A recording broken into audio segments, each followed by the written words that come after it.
Oi, eu sou a Aline Guissan e eu vou ler para você. Pequena Conferência Espírita. Primeiro diálogo crítico. Visitante. Confesso-vos, caro senhor, que a minha razão recusa admitir a realidade dos fenômenos estranhos atribuídos aos espíritos. Persuadido estou de que esses não terem senão uma existência imaginária. Entretanto, eu me curvaria diante da evidência se disso tivesse provas incontestáveis. Por isso, desejo merecer-vos a permissão de assistir somente uma ou duas experiências para não ser indiscreto, a fim de convencer-me caso seja possível. Allan Kardec. Desde que a vossa razão repele o que nós consideramos irrecusável, vós credes superior a de todos quantos não compartilham as vossas opiniões. Longe de mim o pensamento de duvidar do vosso talento e a pretensão de supor a minha inteligência superior à vossa. Admiti, pois, que eu seja iludido. É a vossa razão quem vos diz, e não falemos mais disso. O visitante. Entretanto, se conseguisseis convencer-me, conhecido que sou como antagonista das vossas ideias, isso seria um milagre eminentemente favorável às causas que defendeis. Allan Kardec. Lamento, caro senhor. Porém, não tenho o dom de fazer milagres. Julgais que uma ou duas sessões bastariam para adquirir desconvicção? Seria realmente um verdadeiro prodígio. Eu precisei de mais de um ano de trabalho para ficar convencido e o que prova que não cheguei a esse estado inconsideradamente. Além disso, eu não realizo sessões públicas e parece-me que vos enganastes sobre o fim das nossas reuniões, visto que não fazemos experiências com o fim de satisfazer a curiosidade de ninguém. Não procurais, pois, fazer prosélitos? Para que buscamos fazer prosélito quando não quereis ser? Não pretendo forçar convicção alguma. Quando encontro pessoas que sinceramente desejam instruir-se, dão-me a honra de pedir-me esclarecimentos, folgo e cumpro um dever, respondendo-lhes nos limites dos meus conhecimentos. Quanto aos antagonistas, porém, que vos têm convicções arraigadas, não tenho um passo para dela arredá-los, atento de que é grande número dos que se mostram bem dispostos para que possamos perder o nosso tempo com aqueles que não o estão. Eu estou certo de que, diante dos fatos, a convicção há de vir, mais tarde ou mais cedo, e que os incrédulos hão de ser arrastados pela torrente. Por ora, alguns partidários de mais ou de menos, nada alteram na pesagem.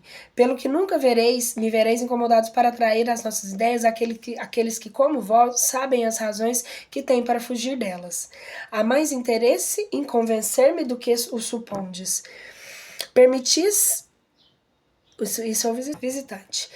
Há mais interesse em convencer-me do que supondes. Permitis que me explique com franqueza e prometeis-me não ver ofensa alguma nas minhas palavras? São as minhas ideias sobre a coisa em si e não sobre a pessoa a quem me dirijo.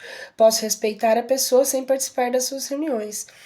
Allan Kardec. O Espiritismo tem ensinado a desprezar essas mesquinhas suscetibilidades do amor próprio e a de não me ofender com palavras. Se as vossas expressões saírem dos limites da urbanidade e das conveniências, apenas concluirei que sois um homem mal educado e não mais irei além. Quanto a mim, antes quero que os outros fiquem com os defeitos do que compartilhar deles. Vedes só por isso que o Espiritismo já serve para alguma coisa. Já vos disse, Senhor, que não tenho pretensão de fazer adotar a minha opinião. Respeito a vossa, se é sincera, com desejo de que respeiteis a minha. Acreditando ser o Espiritismo um sonho sem sentido, disseste sem dúvida vindo à minha casa, vou ver um louco, confessai-o francamente, pois isso não me escandalizarei. Todos os espíritas são loucos, é coisa sabida. Pois bem, se julgais assim, eu tenho o escrúpulo de transmitir, pois, a minha enfermidade mental, e causa-me espanto ver-vos, com tal pensamento, buscar uma convicção que vos vai colocar no número dos loucos, se já estáis persuadido de que não conseguiremos convencer-vos. O passo que destes é inútil, visto que só terá por fim a curiosidade. Abreviemos, pois, por favor, porque me falta tempo para perder com essa conversa sem objeto. O visitante. O homem pode enganar-se, deixar-se iludir, sem que por isso seja louco. Allan Kardec. Dizei logo, acreditais, como muitos, que isso é moda que durará certo tempo, mas deveis convir que um passatempo que em alguns anos tem conquistado milhões de partidários, em todos os países, que conta entre os seus adeptos sábios de toda a ordem, que se propaga de preferência nas classes esclarecidas, é mania singular que merece ser examinada.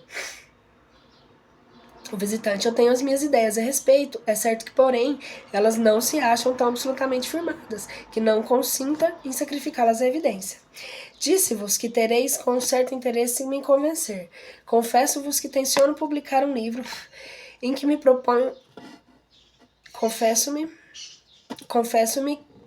que tenciono publicar um livro em que me proponho demonstrar ex professo minha opinião sobre o que considero um erro e como esse livro deve produzir efeito, dando um golpe no espiritismo, eu deixaria de publicá-lo caso ficasse convencido da realidade da vossa doutrina. Allan Kardec: eu sentiria que ficasseis privado do que vos pode proporcionar a um livro que deve produzir tanto efeito. Além disso, não tenho interesse algum em impedir a sua publicação. Ao contrário, desejo-lhe grande circulação, porque assim ele nos servirá de prospecto e anúncio. A nossa atenção é sempre chamada sobre aquilo que nos vemos atacados. Há muita gente que quer ver os prós e os contras, e a crítica faz aparecer a verdade, mesmo que aos olhos daqueles que não procuravam até ali. É assim que muitas vezes, sem querer, se faz reclamo do que o Senhor do que se quer combater. A questão dos espíritos é, por outro lado, tão palpitante de interesse, choca a tal ponto a curiosidade que basta assinalá-la à atenção para que nasça o desejo de aprofundá-la. O visitante: então, no vosso entender, a crítica para nada serve, a opinião pública nada vale? Allan Kardec: não considero crítica como expressão da opinião pública, mas como juízo individual que bem pode enganar-se. Lede a história e vereis quantos trabalhos importantes foram ao aparecer criticados sem que isso excluísse do número de grandes obras. Quando, porém, uma obra é má, não há elogio que a torne boa. Se o espiritismo é uma falsidade, ela cairá por si mesma. Porém, é uma verdade. Não há diátribe que possa fazer dele uma mentira. Ao nosso modo de ver, o vosso livro não será mais do que uma apreciação pessoal. A verdadeira opinião pública decidirá da justeza dos vossos conceitos. Procurarão examinar, se mais tarde reconhecerem que vos enganastes, Se mais tarde reconhecer que vos enganastes, vosso livro se tornará ridículo, como os que não há muito foram publicados contra as teorias da circulação do sangue, da vacina e etc. Esquecia-me, porém, que ieis tratar de uma questão ex professo, o que equivale a dizer que o estudaste sobre todas as suas faces, que viste tudo o que se pode ver, lestes tudo sobre o que tem a matéria que se tem escrito, analisaste e comparaste as diversas opiniões que vos achastes as melhores condições de observação pessoal e que durante anos lhe consagrastes vigílias. Em suma, de nada desprezastes para chegar à verdade. Devo crer que tal se deu se sois um homem sério, porque somente aquele que fez tudo isso pode dizer que fala com conhecimento de causa. Que juízo formareis de um homem sem conhecimento de literatura, sem ter estudado a pintura, se erigisse como censor de uma obra literária ou de um quadro? É de lógica elementar que o crítico conheça não superficialmente, mas a fundo aquilo de que fala, sem o que sua opinião não tem valor, sendo que sua opinião não tem valor. Para combater um cálculo é necessário opor-se-lhe com outro cálculo, o que exige saber calcular. O crítico não se deve limitar a dizer que tal coisa é boa ou má. É preciso que justifique a sua opinião por uma demonstração clara e categórica, buscada dos princípios da arte ou ciência em que precede o objeto da crítica. Como poderá fazê-lo quando não conhecer esses princípios? Não tendo ideia de mecânica, podereis apreciar as qualidades e os defeitos de uma determinada máquina? Não. Pois bem, o vosso juízo acerca do espiritismo, que aliás não conheceis, não pode ter mais valor que o que nas condições acima emitisseis sobre a aludida máquina. A cada passo sereis apanhado em flagrante delito de ignorância. Porque aqueles que têm estudado a matéria verão logo que desconheceis, donde concluirão que não sois um homem sério que agis de má fé, expondo-vos, portanto, a receber num quer ou noutro caso, de ser desmentido pouco lisonjeia a vosso amor próprio. O visitante: é precisamente para evitar esse perigo que vim pedir-vos permissão para assistir a algumas experiências. Allan Kardec: e julgais que isso baste para poder ex professo falar de espiritismo? Como podereis compreender essas experiências e ainda mais julgá-las quando não estudastes os princípios em que ela se baseia? Como apreciareis o resultado satisfatório ou não de ensaios metalúrgicos, por exemplo, não conhecendo a fundo a metalurgia?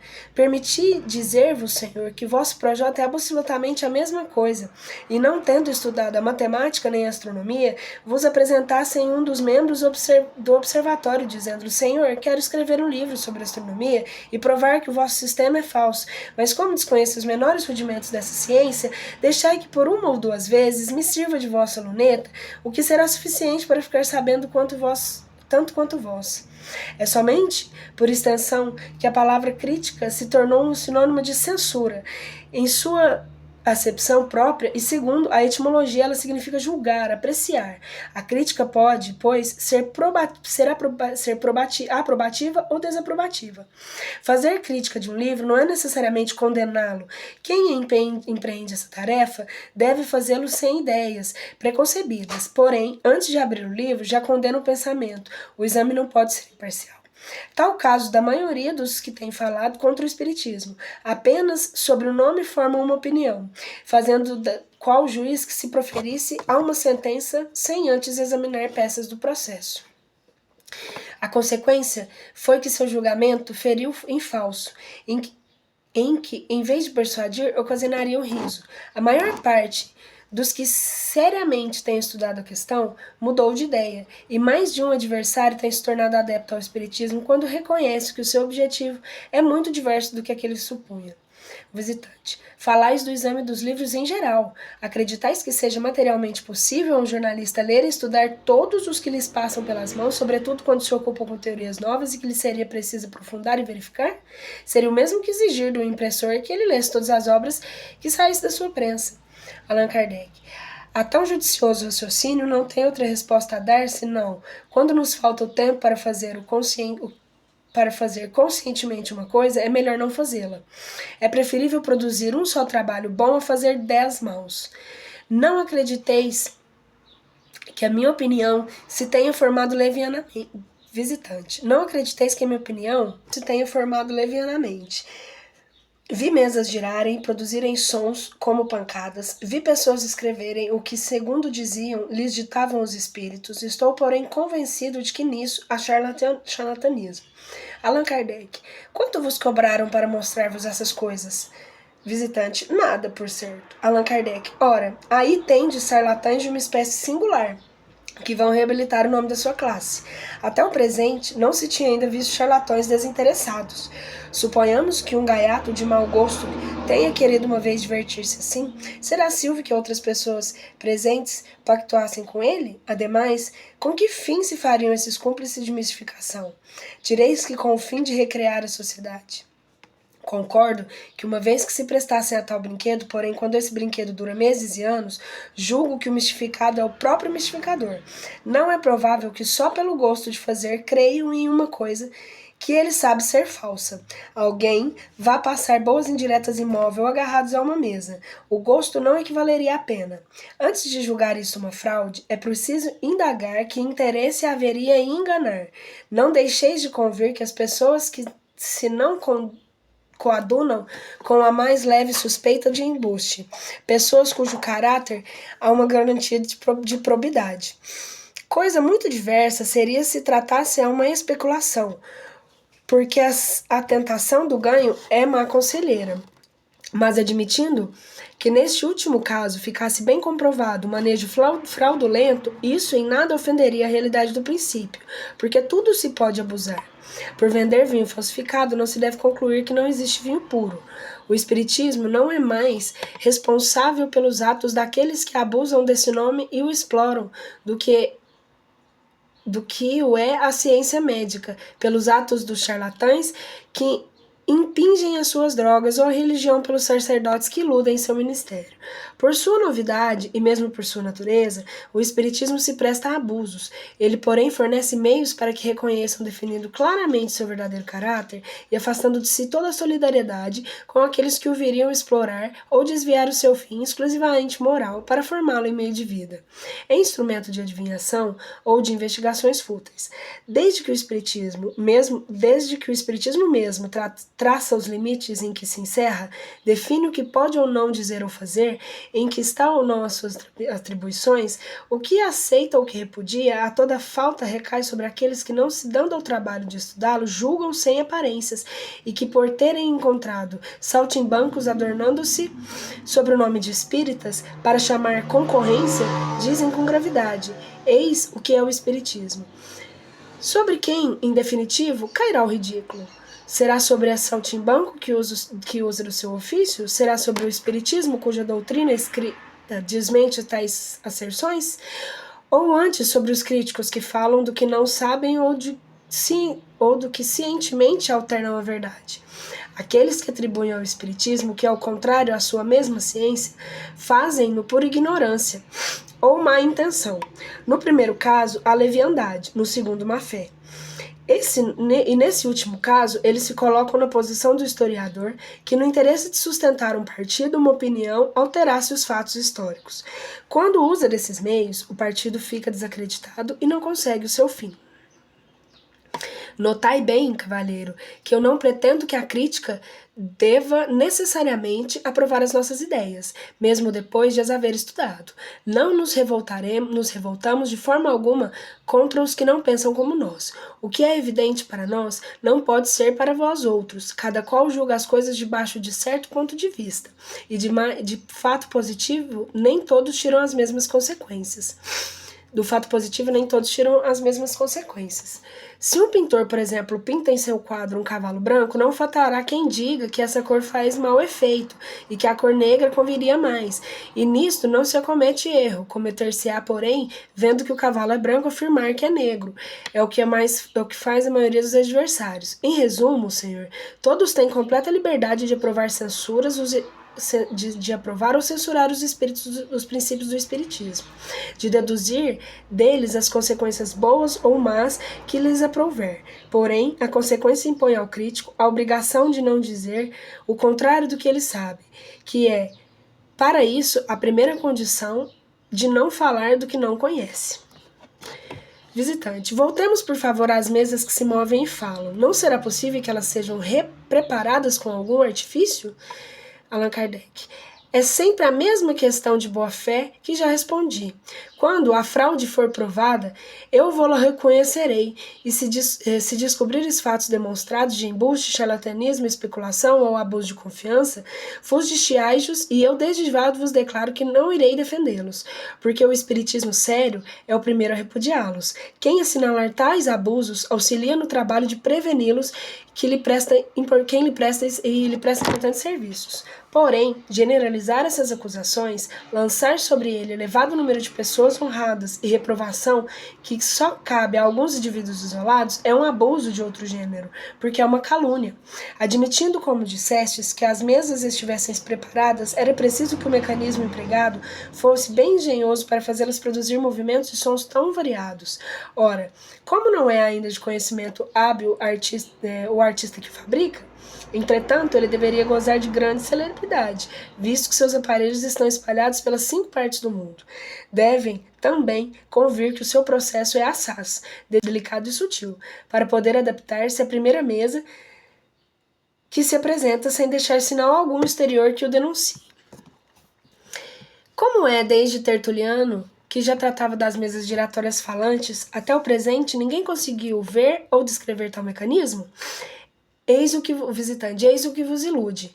Um célebre cirurgião reconheceu que certas pessoas podem, pela contração de um músculo da perna, produzir um ruído semelhante ao que atribuía ao da mesa, donde concluiu que os médiuns se divertem às custas da credulidade dos assistentes.